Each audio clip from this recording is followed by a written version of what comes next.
Sin Red. María y Susana te proponen escuchar otras miradas de los temas que te interesan. Todos los miércoles de 18 a 19 horas. Estamos Sin Red para sostener tu atención por Signos FM.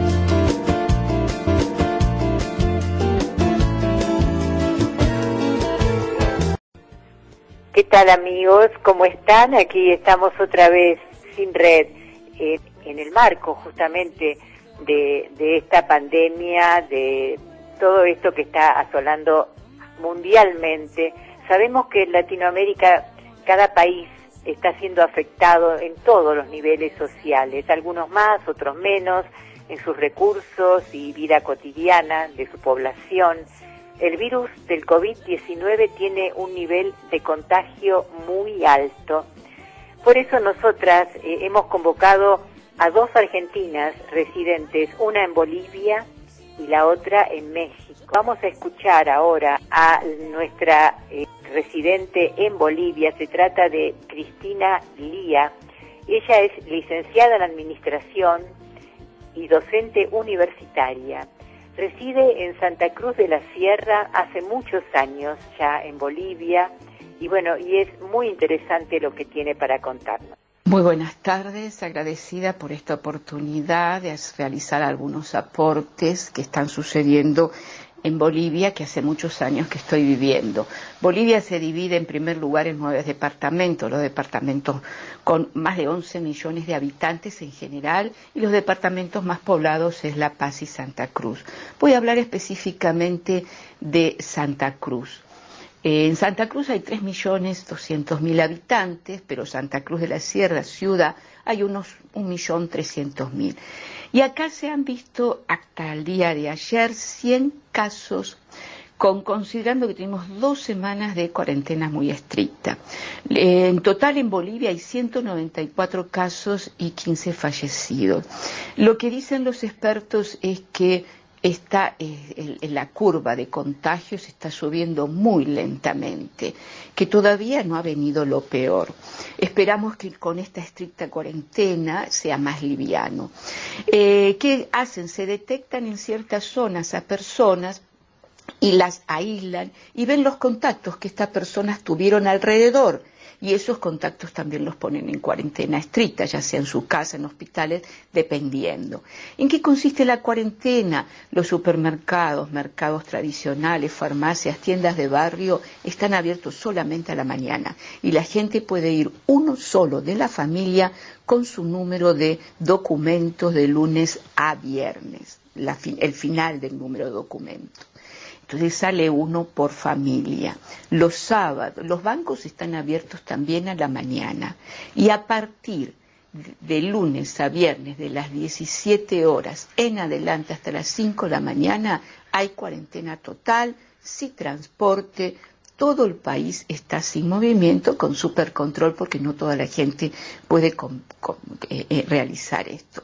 Los sábados y domingos, cuarentena total, nadie puede salir. Se desinfectan las ciudades, los lugares, pasan la municipalidad a hacerlo. Hay un control y bueno, hay ciertos permisos para salud, prensa, etcétera, ¿no es cierto?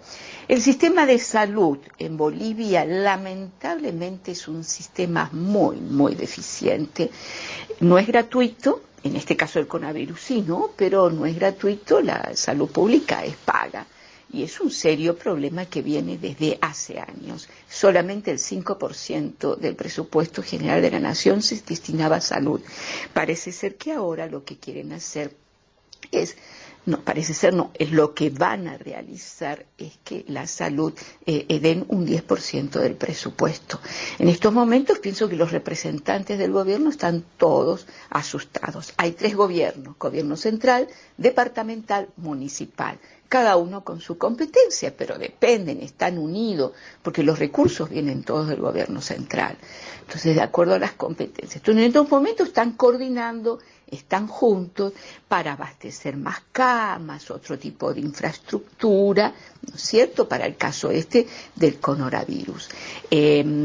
Luego se están invirtiendo en recursos, los médicos, en más médicos. Esto es un problema que viene desde hace años, pocos ítems, pocos médicos, con contratos no fijos, con contratos eventuales, pocos tienen contratos fijos y bueno, pocos recursos, y en estos momentos hay una contribución, unas donaciones y una inyección de dinero a todo lo que sea tratando de hacer, porque es algo para un país que no estaba acostumbrado solamente con un 5%, para salud es un cambio muy fuerte. Con respecto a la educación, a la parte educativa, no hay clases presenciales, las clases están suspendidas. Por lo tanto, colegios primarios, secundarios, universidades y posgrados es a través de la virtual. Las universidades privadas, el Ministerio de Educación autorizó a las universidades privadas la enseñanza en clases virtuales. Por lo tanto, nos estamos todos, docentes, alumnos de los diferentes niveles, preparándonos, teniendo cursos de capacitación y otros temas más. Se utilizan varias herramientas, los Moodle, los Classroom, videoconferencias, el Zoom, y una serie de herramientas. Grupos de WhatsApp se forman y una serie de herramientas depende de la institución. Hay universidades que tienen sus propias plataformas y de ahí se les pueden dar. Es algo que nos tenemos que ir adaptando. Hay instituciones educativas que también virtual dan apoyo psicológico a los estudiantes, a los alumnos, a los docentes que tienen que estar en clase. Bueno, hemos escuchado un ratito a Cristina ya el cuento. Bolivia al día de ayer contaba, bueno, sí, con un total de 194 casos positivos de coronavirus. La mayor cantidad de casos se habían registrado en ciudades como La Paz. La Paz es la ciudad más poblada. Tiene aproximadamente 3 millones de habitantes. Según los datos informados por el ministro de Salud, Aníbal Cruz, tiene una tasa de mortalidad por COVID-19 del 18,9%, es decir, 9 veces más alta que la media mundial, que alcanza el 2,4%. Le siguen Cochabamba y Santa Cruz. Estos 3 departamentos suman 170 casos de los 194. Los otros departamentos más importantes como Oruro, Potosí, Tarija, Chuquisaca y Pando reportaron 24 casos en total. El ministro de Salud declaró que está muy preocupado por la situación y van a agudizar las medidas de prevención. En el día de hoy, por los datos actualizados, tienen declarado oficialmente en Bolivia 210 casos, 15 fallecidos y 2 recuperados, con una tasa de letalidad del 7,1%. Bueno, los dejo nuevamente con un audio de Cristina. Hasta luego. En cuanto al trabajo informal, comerciantes, independientes, emprendedores pequeños, informales, es la gran mayoría. Por lo tanto, la familia vive el día a día. Para subsanar esto, el gobierno ha entregado bonos para la canasta familiar, bonos para las familias con hijos en edad escolar, bonos para discapacitados, el pago de los servicios básicos, agua, luz y gas, lo está haciendo un subsidio el gobierno, es decir, dependiendo del monto, lo paga a totalidad o le hace una rebaja del 50%. El gobierno instruyó a los bancos que tengan flexibilidad en cuanto a los créditos de las pymes, pequeñas y medianas empresas, y también a las personas particulares. También se amplían los pagos de impuestos. No se paga impuesto hasta nuevo aviso. Es decir, el gobierno está tomando constantemente medidas para los las personas desprotegidas. En cuanto a los adultos mayores con riesgo, bueno, a partir de los 65 años no se pueden salir. Yo no sé si tienen identificado bien las personas que tienen las dolencias o que son de riesgo con alta presión, con diabetes, con otras enfermedades, pero sí se le brinda ayuda directamente al adulto mayor a través de bonos de renta dignidad, su jubilación, etcétera, etcétera, en la medida de lo posible, ¿no es cierto? Hay familiares que pueden hacer las compras por ellos, que pueden ir al banco, hay un número de teléfono, dos personas conocidas mías llamaron por teléfono a la policía y fue un patrullero a buscarla, a hacer sus actividades que tenían que ir al médico o a ciertas actividades y la llevaron. Hay una protección y también hay un cuidado. Cuando hay una situación de coronavirus de una persona mayor, los cuidados son más exhaustivos. Bien, en cuanto al comportamiento social es muy diverso, depende de la persona, depende cómo está informada, depende de la situación. Hay bastante información en los medios, en las radios, de cómo nos debemos cuidar, el boca a boca, pero eso ya va a depender de cada persona, de la familia, de los jóvenes. Y acá en el cuidado, no sé si es la clase social, alta, mediana, no. Es todo, depende de cada uno cómo lo va a querer, porque hay otras personas que están totalmente sin saber que esto puede ser muy peligroso. El gobierno hace lo posible y entre nosotros también hacemos lo posible para colaborar. En cuanto a la solidaridad, Santa Cruz siempre fue un pueblo muy sociable, solidaridad, ayudando a los demás, ¿no? Siempre se forman grupos de vecinos, de familias, para ayudar al que lo necesita. Hay campañas de recaudar víveres, hay campañas de recaudar efectivos, esto los hacen las instituciones, también los empresarios, también es realizado por los bancos realizaron. Todo el grupo de bancos realizaron donaciones en efectivo para los más necesitados. Hay empresas que han hecho donación de todo lo que sea artículo de limpieza para la gobernación, para los hospitales. También hay otro tipo de empresas que hicieron donaciones para víveres. Es decir, todos estamos participando en la medida en que podemos, también en participar y dar donaciones juntarnos y donar a la población de los más necesitados. Las fronteras están cerradas desde el día 19 de marzo. Desde el 20 suspendieron los vuelos internacionales, desde el 20 suspendieron el transporte terrestre, internacional, interprovincial, interdepartamental. Esto ha sido súper controlados en las fronteras por policías militares. En este sentido hay un control. Esta es parte de la importante cuarentena que tomó medidas el gobierno. Yo pienso que esto es uno de los motivos por los cuales el porcentaje no es tan alto. En general, ¿cómo podemos nosotros, en general, mi opinión? Yo observo que a nivel gobierno y autoridades observo una gran preocupación y ocupación para poder subsanar este problema de salud. El ambiente de mi entorno, que es extenso, estamos permanentemente en contacto, todas las familias estamos en contacto. Hay personas que controlan lo emocional de diferente manera, algunos en la parte espiritual, otros en la parte religiosa, otros en la parte meditación, otros más en el estudio y en la lectura, otros en el teletrabajo o en una serie de actividades.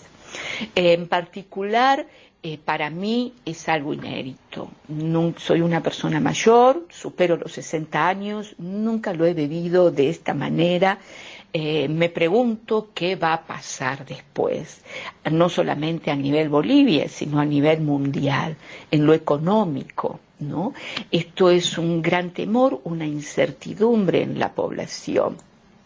No solamente en el presente, sino también en el futuro inmediato. pero nos debemos de alguna manera consolar porque no somos una región, no somos un país, sino es algo mundial. Y esto los gobiernos de todo el mundo se debe cuestionar, de comenzar a trabajar la salud de una manera más preventiva y tener una gran infraestructura para todos estos tipos de epidemias y todos estos tipos de situaciones de riesgo para la población. Te agradecemos mucho desde ya, Cristina, porque estamos lejos y sin embargo tan cerca como para compartir todas estas vivencias. Así que bueno, era Cristina Lía, residente en Bolivia, en Santa Cruz de la Sierra. Buenas tardes, mi nombre es María Susana Frey Díaz, acá de Sinred. Voy a presentar entonces a la licenciada Laura Cosarini, que actualmente vive en México con su familia, que nos va a contar aspectos de México. Va a ser un recorrido bastante parecido al que escuchamos en la anterior nota. Les recuerdo que el presidente de México es el señor Andrés Manuel Obrador, político, escritor, politólogo, quien apenas hace unos días, el 22 de marzo, decía en el medio de la pandemia: mexicanos, vamos para adelante y no dejen de salir. Vamos con los audios, Juan, por favor. Mi nombre es Laura Cosarini, estoy acá desde México. Llegué al país a mediados de febrero, soy bastante nuevita en esta zona. Yo estoy en el Estado de México, que vendría a ser como el conurbano bonaerense. Estamos acá transitando la cuarentena. Como zonas más afectadas con respecto al COVID, Ciudad de México, que vendría a ser como la capital, hay alrededor de unas 600 personas. En Edomex, que es donde estoy yo, específicamente el Estado de México, hay alrededor de 260, y después le siguen otros estados como Puebla, Jalisco. Hay alrededor de unos 125 muertos y unos 2.400 infectados. Esto siempre si confiamos en las cifras oficiales, que están en bastante contradicción con las cifras que uno escucha tal vez en los medios de comunicación. El sistema sanitario es mixto, es privado y público. Venía bastante devastado el público por falta de inversión y también había muchas obras paradas. El gobierno anunció que está retomando esas obras, que hay un porcentaje de inversión ahora destinado a todo lo que tiene que ver con lo sanitario. Lo cierto es que hay como cierta contradicción en los medios. Uno escucha que faltan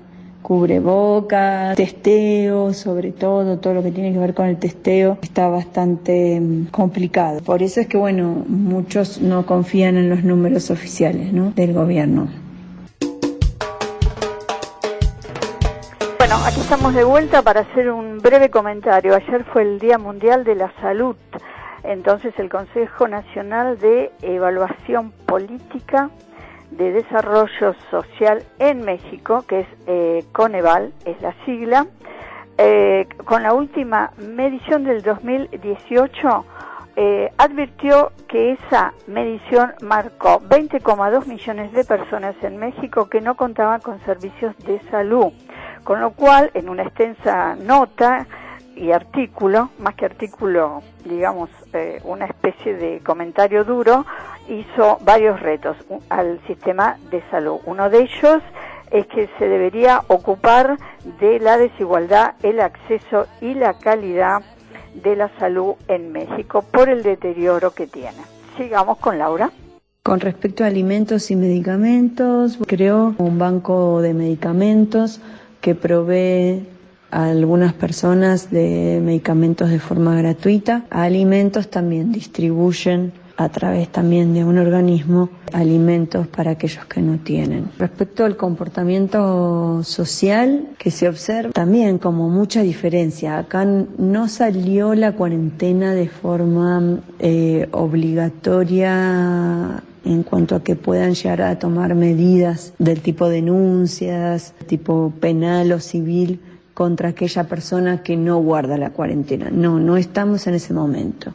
Se habló de una cuarentena obligatoria, pero no con una sanción por no cumplir esa obligatoriedad. Eso genera que, si bien se hizo una lista con los rubros que eran esenciales para que sigan saliendo, se instó a las empresas que todo lo que podía ser teletrabajo fuera teletrabajo. Lo cierto es que hay mucha gente que tiene su propia oficina y sigue yendo, va en su auto a su oficina, vuelve de su oficina a su casa. Y después hay mucha gente que, realmente vive el día a día con una economía muy reducida y muy perjudicada, con trabajos informales, donde hasta se agilice esta cuestión de subsidios y líneas de crédito, necesitan salir para comer.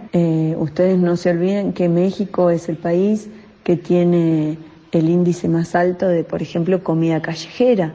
Entonces toda esa gente sigue abriendo su puesto, aunque no cuente con clientela, pero van a trabajar igual. México es un país que tiene una población de 135.000 millones de personas.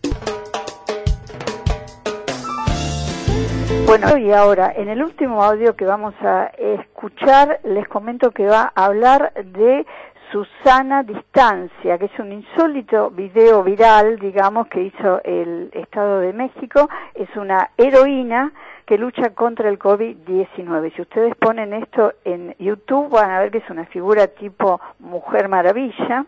Juegan, digamos, con el Susana. Está considerado México, ahora, al día de hoy, es el país de América Latina que menos respeta el quédate en casa. El programa que instauraron se llama, con un personaje que se llama Susana, y el lema es Susana Distancia, ¿no? Donde ella cuenta los peligros del COVID, la forma de contagio, la forma de protegerse, y a través de un dibujito animado que tiene un aspecto tipo Mujer Maravilla, bueno, va haciendo un relato sobre las medidas de protección. Con ese programa de Susana a Distancia aparecen en todos los medios de comunicación con diferentes formatos, en las redes sociales, incluso con avionetas pasan y una especie de altoparlante diciendo las medidas con la voz del personaje Susana. Esta fue una de las primeras cosas que instauró el gobierno, apelando a que cada uno se haga como responsable, se cuide a sí mismo y cuide a los otros. Y para finalizar, ¿cómo noto yo el impacto emocional? Y depende mucho de dónde uno esté situado, ¿no? Dentro del país. Personas, insisto, en situación de un trabajo informal muy serio, donde esto los atraviesa profundamente y agrava más su situación. Tienen que salir a trabajar, son sostén de hogar, son mujeres solas, son personas mayores y no tienen otra que salir. Justamente leí una nota donde había una señora que decía, ¿no? Me dicen que me lave las manos 10 veces por día como mínimo y acá el camión de agua me permite llenar una vez a la semana 2 bidones. ¿Qué voy a estar pensando en lavarme las manos? Creo que ahí hay una diferencia abismal entre personas que tienen cierta disponibilidad económica y personas que no. Eso es lo que les puedo decir desde acá, y si en algún momento tienen alguna otra consulta y yo puedo ayudar, bienvenida sea. Espero que estén muy bien y les mando un abrazo gigante. Chau, chau. Yo ya me despido. Muchas gracias, Laura. Escuchamos el último audio de Laura Cosarini.